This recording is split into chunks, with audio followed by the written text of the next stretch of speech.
सुप्रभात कोरापुट समय सकाळ 6टा बाजी एकपटे सिंदूरा फाटुची एवं कोरापुटर उपकंठरे थिबा परब पड़िया निकटरे नीरवता विराजमान करिछि।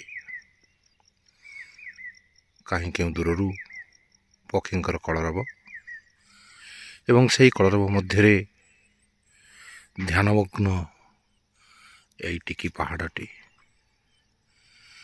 केते सुंदर भावरे निजको उपस्थापन करिछि। एई टिकी पहाड़टी ध्यानमग्न ऋषिर प्रतीक भावरे एठारे समस्त को आनंद प्रदान करि चलिछन्ति। एई टिकी टिकी पहाड़ गुड़िक एवं से भितरे पुणी थरे आउ एक पर्व को आनंदर सहित उपभोग करने पई प्रस्तुत एई पर्व पड़िया। कहीं नहांती एठारे कौनसी जनमानस नहांती, दूर दूर पर्यंत शुभा जाऊ नाही जनमानसर कोलाहल, तथापि लागू नाही एकाकी ठिया होईछि बोली, कारण प्रकृति मो सहित रहिछि। प्रकृति दत्त विभिन्न उपादान सकाळर नूतन सूर्य को दर्शन करिबा पई आगभर होई उठिछन्ति। उठी सारिलेଣି समस्ते।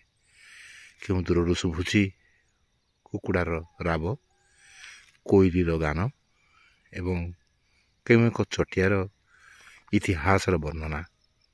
ଏହି ଭିତରେ ନୀରବ ସାକ୍ଷୀ ଭାବରେ ଏହି ଗଛଟି ମଧ୍ୟ ଠିଆ ହୋଇ ରହିଛି, କେବଳ ଅପେକ୍ଷା ଏହି ନୀରବତାକୁ ଭଲ ପାଉଥିବା ମଣିଷମାନଙ୍କର।